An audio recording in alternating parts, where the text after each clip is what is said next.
ജീവിത നിലപാടുകൾ എന്തെന്നറിയാതെ നമ്മൾ ജീവിച്ചുകൊണ്ടിരിക്കുന്നു.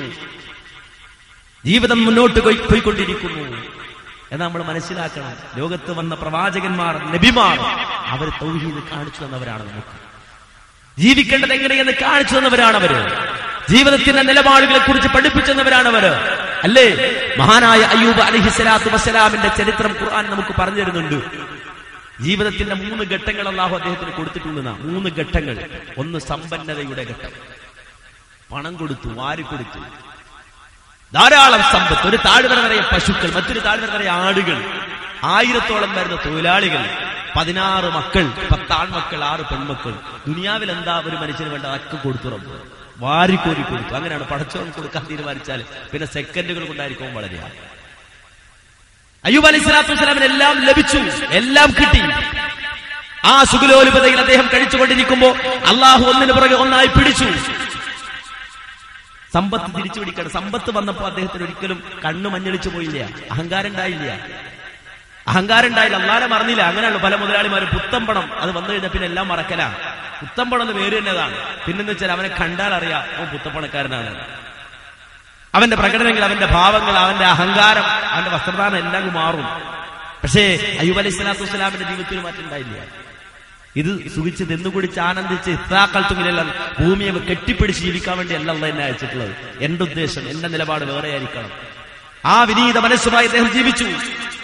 അള്ളാഹു അദ്ദേഹത്തെ പരീക്ഷിക്കുന്നതിന്റെ ഭാഗമായിട്ട് കൊടുത്തതെടുത്തു, അള്ളാഹു തിരിച്ചെടുത്തു. സമ്പത്ത് തിരിച്ചെടുത്തു. അദ്ദേഹത്തിന്റെ കാലുകൾ കൊള്ളയടിക്കപ്പെട്ടു, സമ്പത്ത് കൊള്ളയടിക്കപ്പെട്ടു. തൊഴിലാളികൾ ചിലർക്ക് പ്രത്യേക രോഗം കൊടുത്തു, വേറെ ചില ആളുകൾ ഓടിക്കളഞ്ഞ് രക്ഷപ്പെട്ടു. ജീവനം കൊണ്ട് ഓടി ചിലര്. അങ്ങനെ തൊഴിലാളികൾ നഷ്ടപ്പെട്ടു. വരുമാന മാർഗങ്ങൾ ഒന്നിനു പുറകെ ഒന്നായി എല്ലാം അടഞ്ഞു. 5 നയാ പൈസ എടുക്കാനില്ലാത്ത അവസ്ഥയായി. ആ സമയത്ത് അദ്ദേഹം പറഞ്ഞെന്താ? ഇന്നാ ലില്ലാഹി വ ഇന്നാ ഇലൈഹി റാജിഊൻ. റബ്ബേ, ഇറുക്ക് പിടിച്ച കൈയുമായി ഈ ലോകത്തേക്ക് വന്ന അയ്യൂബിന്റെ കൈ നിറയെ പണം തന്നത് നീയാണെങ്കിൽ അത് തിരിച്ചെടുക്കാൻ അവകാശം നിനക്കുണ്ട്.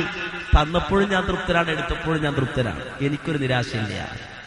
അയ്യൂബ് അലൈഹിസ്സലാത്തു വസ്സലാമിന്റെ നിലപാടാണ്. പിന്നെ അള്ളാഹു പരീക്ഷിച്ചത് മക്കളെ തിരിച്ചു വിളിച്ചുകൊണ്ടാണ്. ഒന്നിനു പുറകെ ഒന്നായി ഓരോ മക്കളും പിടഞ്ഞു വീട് മരിക്കാൻ തുടങ്ങി. അയ്യൂബ് അലൈഹിസ്സലാം മൂത്ത മകനെ കൊണ്ടുപോയി കബറിടയ്ക്ക് മടങ്ങി വരുമ്പോ അടുത്ത മകനിതാ ശയ്യാവലംബിയായി കിടക്കുകയാണ്, മരണത്തോട് മല്ലടിക്കുകയാണ്.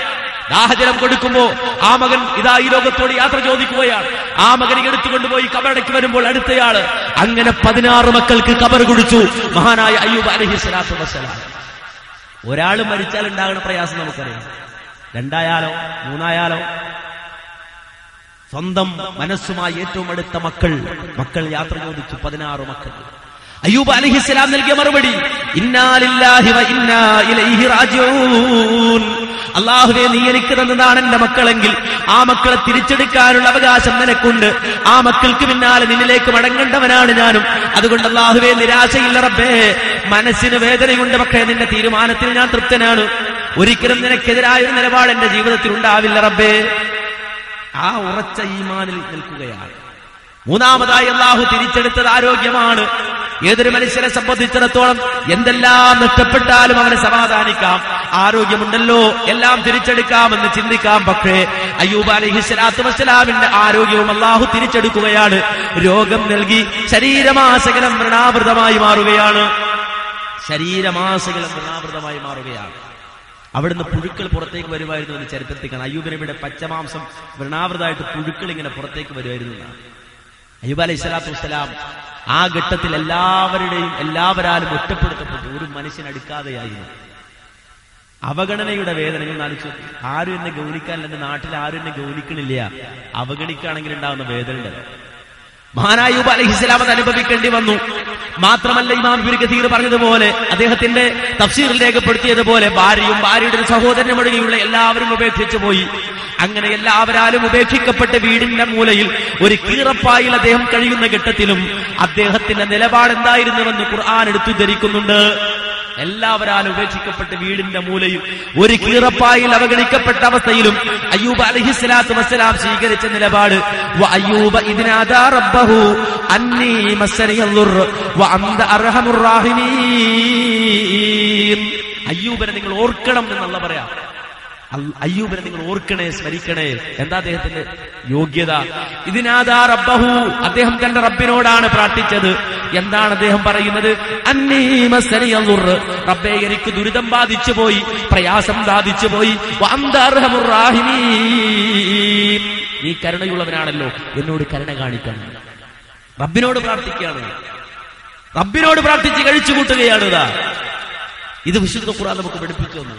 ഇത് ജീവിതത്തിന്റെ രണ്ടാം ഘട്ടമാണ്, എല്ലാം നഷ്ടപ്പെട്ട ഘട്ടം. അവിടെയും ഈമാനിന്റെ തിളക്കം, മാധുര്യം തെളിയിച്ചു അയ്യൂബ് അലൈഹിസ്സലാം. ജീവിതത്തിന്റെ മൂന്നാം ഘട്ടം അതെങ്ങനെയായിരുന്നു?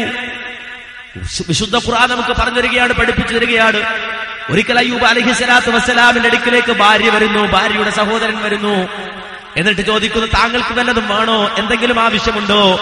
ആ സന്ദർഭത്തിൽ അയ്യൂബ് അലൈഹിസ്സലാത്തു വസ്സലാം പറയുന്നു, വേണം, എനിക്കൊന്ന് കുളിക്കണം. അങ്ങനെ അവർ താങ്ങിയെടുത്തു കൊണ്ടുപോയി ഒരു മറപ്പുറയിൽ കൊണ്ടുപോയി ഇരുത്തുകയാണ് അയ്യൂബ് അലൈഹിസ്സലാത്തു വസ്സലാമിനെ.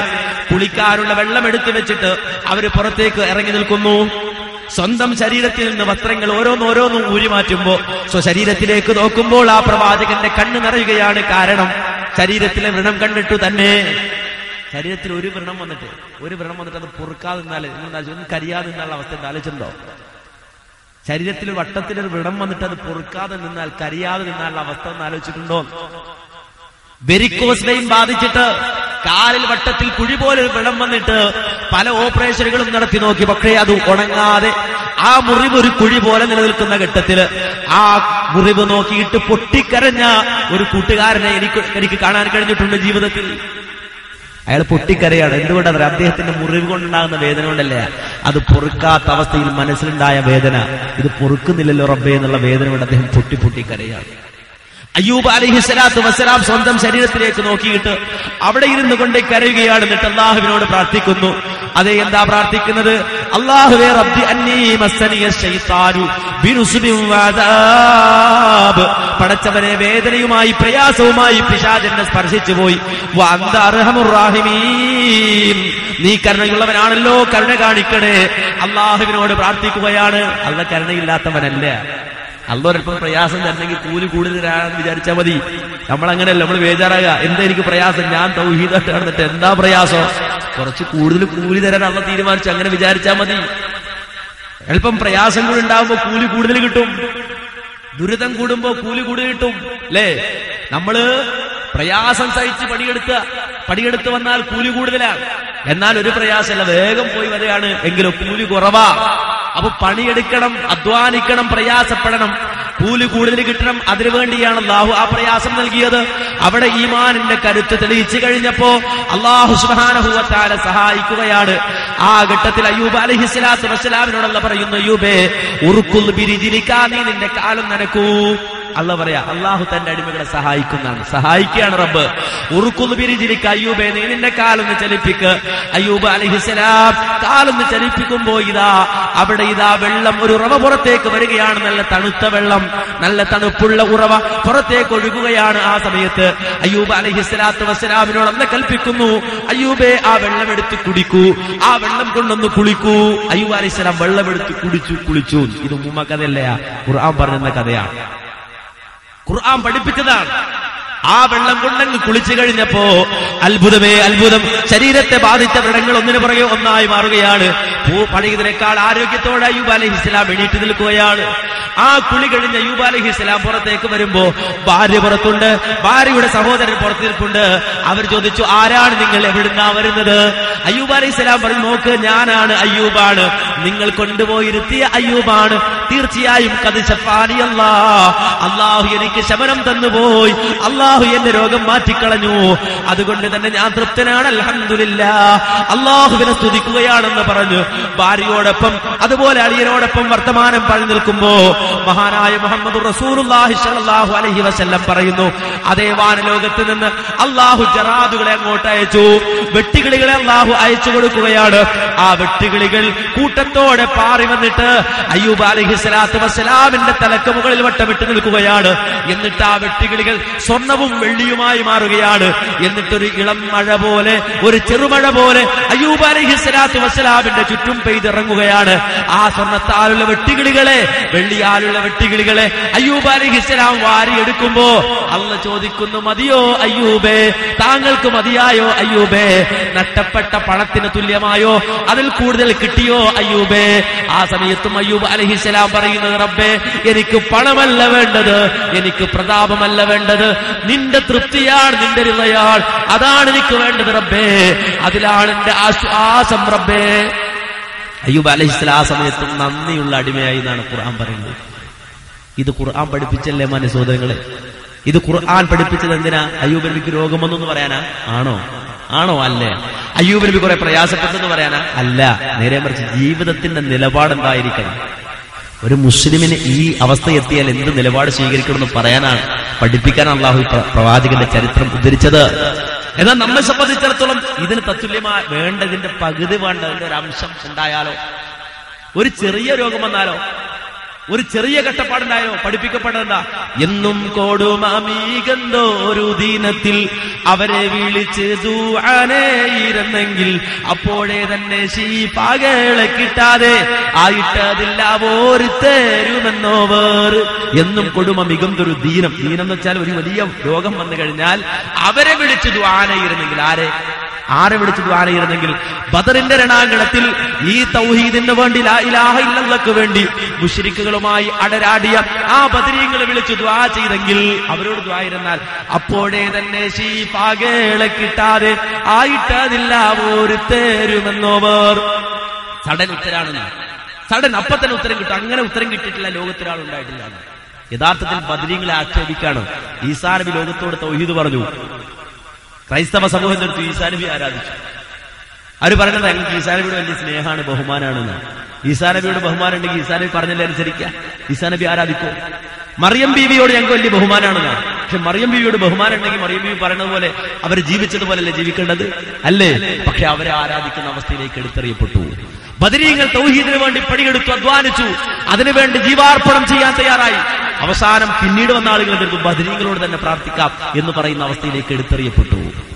ഖുർആൻ നേരെ ഇതിന് പറഞ്ഞു വന്നു. ഖുർആൻ പറഞ്ഞു അള്ളാഹുവിനോട് പ്രാർത്ഥിക്കണം. പണ്ട് പാട്ട് വന്നിരുന്നു, പാട്ട് അത് സിനിമ പാട്ടാണ്, നമുക്ക് കേൾക്കൽ ഹറാമാണ്. പേര് മാറി മാപ്പിളപ്പാട്ട്, മാപ്പിളപ്പാട്ട് നമ്മുടെ പാട്ടാണ്, അതിന് പ്രശ്നമില്ല. പേര് മാറിയതാണ്. എന്ത്?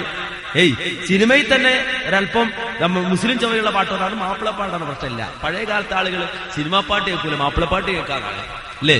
അങ്ങനെ നമ്മുടെ വിചാരം. ജ്യോതിഷം എന്ന് പറഞ്ഞാൽ തെറ്റാണ്. അറബിക് ജ്യോതിഷം, അത് നമ്മുടെ ആളുകളാണ് അറബിക് ജ്യോതിഷം എന്ന് പറഞ്ഞാൽ. മനസ്സവന് പാടില്ല. ഇസ്ലാം പറഞ്ഞെന്താ? മൻ അതാ അറാഫൻ ഔ കാഹിന, ഏതെങ്കിലും ഒരാൾ ഒരു ജ്യോത്സ്യനെടുക്കൽ സമീപിച്ചു, അല്ലെങ്കിൽ ഒരു കണിയാനെ സമീപിച്ചു, ഫസഅലഹു അൻ ഷൈഇൻ, എന്നിട്ട് അയാളോട് എന്തെങ്കിലും ചോദിക്കുകയാണ്, ഫസദ്ദഖഹു ബിമാ യഖൂൽ, എന്നിട്ട് അയാൾ പറയുന്നത് സത്യമാണെന്ന് വിശ്വസിക്കുകയാണ്. അങ്ങനെ ആരെങ്കിലും ചെയ്താൽ വഖദ് കഫറ അലാ ഉൻസില അലാ മുഹമ്മദിൻ സല്ലല്ലാഹു അലൈഹി വസല്ലം, ഫഖദ് കഫറ ബിമാ ഉൻസില അലാ മുഹമ്മദിൻ സല്ലല്ലാഹു അലൈഹി വസല്ലം. അങ്ങനെ ആരെങ്കിലും വിശ്വസിച്ചാൽ അല്ലാഹുവിന്റെ പ്രവാചകനായ മുഹമ്മദ് നബിക്ക് അവതരിപ്പിക്കപ്പെട്ടതിൽ അവിശ്വസിച്ചവനാണെന്നാണ്. ജ്യോത്സ്യനടുക്കൽ പോകരുത് എന്നാണ്. ഭാവി അറിയാൻ ആർക്കും കഴിയില്ല. ഭാവി അറിയാൻ, വർത്താനം അറിയാൻ, ഭാവി വർത്തമാനങ്ങൾ അറിയാൻ ഒരാൾക്കും കഴിയില്ല.